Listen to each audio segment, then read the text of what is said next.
नमस्कार बच्चों।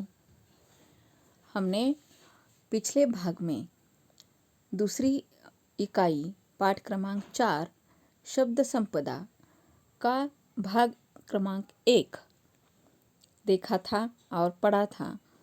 अब आगे हम इस पाठ में शब्दों के बारे में थोड़ा बहुत जानते हैं। जैसे कि हमने देखा था कि शब्द यह बहुत महत्वपूर्ण है, क्योंकि शब्दों के विकास से ही हमारे मनुष्य की प्रगति हो गई है। यानी मनुष्य की प्रगति में शब्द यह मूल कारण है। जैसे कि यहाँ बताया है कि शब्द अलग अलग स्वभाव के होते हैं, जिस तरह मनुष्य अलग अलग स्वभाव के होते हैं। तो आगे शब्दों के बारे में क्या जानकारी दी है देखेंगे। कई बार तो ऐसे शब्दों को सुनकर वह रोने भी लगता है। जैसे कि हमने देखा कि शब्दों के अलग अलग प्रकार होते हैं, तो कुछ ऐसे भी शब्द होते हैं सिर्फ उन्हें सुनने से ही हमें रोना आ जाता है, यानी इतना हमें दर्द होता है। कुछ लोग बड़े प्रिय होते हैं, वैसे ही कुछ शब्द भी बहुत प्रिय होते हैं।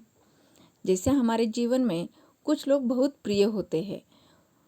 यहाँ रचनाकार जी कहते हैं कि उसी तरह शब्द भी हमें बहुत प्रिय होते हैं, जिसके कारण उन्हें बार बार सुनने की और गुनगुनाने की इच्छा होती है।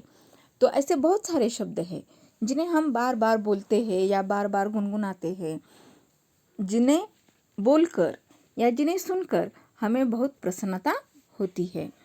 एक और कुछ शब्द धोखा देने वाले होते हैं, कुछ निरर्थक होते हैं, तो दूसरी ओर कुछ शब्द बहुत सज्जन, सात्विक, सभ्य और सुसंस्कृत होते हैं। जैसे कि यहाँ बताया है कि अच्छे शब्दों के गुण यहाँ बताए हैं, उसी तरह कुछ शब्द जो होते हैं वह धोखा देने वाले होते हैं, विश्वासघात करने वाले होते हैं, वह कुछ निरर्थक होते हैं।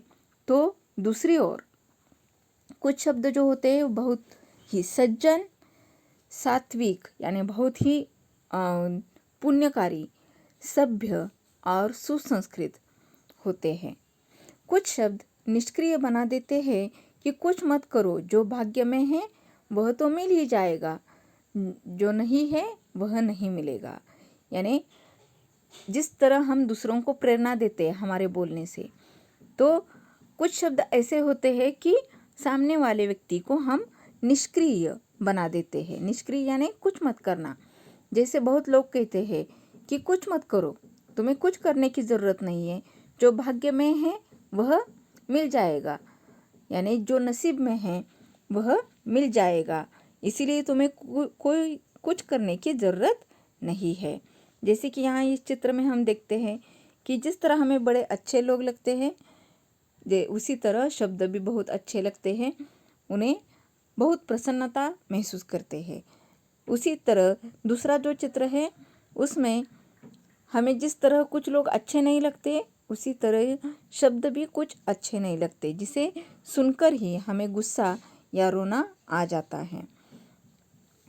न्यूटन ने कहा है कि किसी भी काम की सफलता के लिए 90% परिश्रम की, 5% बुद्धि की और 5% संयोग की ज़रूरत होती है। यानी जैसे कि हम सभी जानते हैं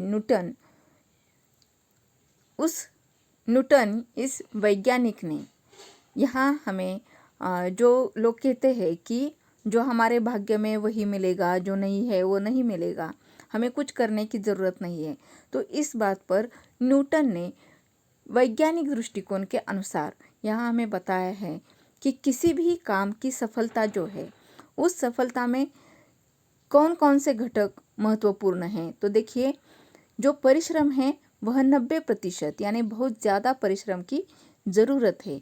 5% बुद्धि की, यानी जो भी हमारा दिमाग का इस्तेमाल है वह सिर्फ 5% है, और सिर्फ 5% संयोग की ज़रूरत होती है। परंतु याद रखें, किसी भी काम को पूर्णत्व देने के लिए 90% कठोर परिश्रम की ज़रूरत होती है। जैसे कि हम सभी जानते हैं कि कोई भी कर्तव्य पूरा करना हो, कोई भी कार्य पूरा करना हो, तो बिना परिश्रम के तो वह कार्य पूरा ही नहीं हो सकता। अगर हम ऐसे ही कह दें कि हमारे नसीब में है तो हो जाएगा, तो वह काम पूरी तरह से नहीं हो पाएगा। इसीलिए हमें 90% कठोर परिश्रम की ज़रूरत है। ऐसे शब्द जो हमें निष्क्रिय करते रहते हैं, उन्हें हमें अपने जीवन व्यवहार से निकाल बाहर करना चाहिए। जैसे कि यहाँ बताया है कि कुछ ऐसे शब्द हैं कि जिसके कारण हम निष्क्रिय बनते हैं या हमें काम करने की इच्छा नहीं होती है, तो ऐसे शब्दों को हमें अपने जीवन व्यवहार से निकाल बाहर फेंकना चाहिए। जैसे अशक्य, असफल, ऐसे शब्दों को जो हमें कमज़ोर बना देते हैं, हमें कार्य करने से प्रेरित नहीं करते हैं, ऐसे शब्दों को हमें जीवन व्यवहार से बाहर निकालना चाहिए। कुछ भाषाओं के शब्द किसी भी अन्य भाषा से मित्रता कर लेते हैं और उन्हीं में से एक बन जाते हैं। जैसे कि हम सभी जानते हैं कि हमारा भारत देश जो है वह बहुभाषिक देश है और ऐसे भारत देश में बहुत सारी भाषाएं बोली जाती है। तो हिंदी भाषा में भी ऐसे कुछ शब्द हैं जो किसी अन्य भाषा से मित्रता कर लेते हैं और उन्हीं में से एक बन जाते हैं। जैसे आपके मित्रों में से कुछ ऐसे हैं जो सबसे घुल मिल सकते हैं, कुछ ऐसे होते हैं कि वे औरों से मित्रता नहीं कर पाते। शब्दों का भी ऐसा ही स्वभाव होता है। विशेषकर अंग्रेजी भाषा के कई शब्द जिस किसी प्रदेश में गए वहाँ की भाषाओं में घुल मिल गए। जैसे ये हम सभी जानते हैं कि चाहे हमारी मराठी भाषा हो, हिंदी भाषा हो, संस्कृत भाषा हो, इन सभी भाषाओं में बहुत सारे अंग्रेजी शब्दों का इस्तेमाल आजकल के ज़माने में हो रहा है। यानी जैसे अंग्रेजी भाषा यह कोई अलग भाषा नहीं है, हम में से ही यह भाषा है, ऐसा हम मानते हैं। इसी तरह इस भाषा ने अपना मुकाम तय कर लिया है। जैसे कि कुछ शब्द तो ऐसे हैं कि जिन्हें हमारी भाषा के मूल शब्द हमें मालूम नहीं है, लेकिन अंग्रेजी भाषा के शब्द हमें मालूम हैं। जैसे बस, रेल, कार, रेडियो, स्टेशन आदि। कहा जाता है कि तमिल भाषा के शब्द केवल अपने परिवार द्रविड़ परिवार तक ही सीमित रहते हैं। जैसे कि यहाँ मनुष्य के स्वभाव की तुलना और शब्दों के स्वभाव की तुलना की गई है कि कुछ शब्द जो होते हैं वह इतने घुल-मिल जाते हैं कि जैसे अपने लगते हैं और कुछ शब्द ऐसे होते हैं वह किसी से मित्रता नहीं करते। इसी तरह तमिल भाषा के जो भी द्रविड़ परिवार के जो शब्द हैं वह सिर्फ उनके परिवार तक ही सीमित रहते हैं, उनसे ज़्यादा शब्द किसी और भाषा में घुल मिल नहीं गए हैं। वे किसी से घुलना मिलना नहीं चाहते। अलबत्ता हिंदी के शब्द मिलनसार है, परंतु सब नहीं। कुछ शब्द तो अंत तक अपना स्वतंत्र अस्तित्व बनाए रखते हैं। जैसे कि यहाँ बताया है कि जो हमारी हिंदी भाषा है वह हिंदी भाषा भी मिलनसार है, यानी एक दूसरे में वह घुल मिल जाती है, लेकिन सारे शब्द ऐसे नहीं है। कुछ शब्द ऐसे हैं जो अपना स्वतंत्र अस्तित्व बनाए रखते हैं, वह किसी से घुल मिल नहीं जाते। अपने मूल रूप में ही वे अन्य स्थानों पर जाते हैं।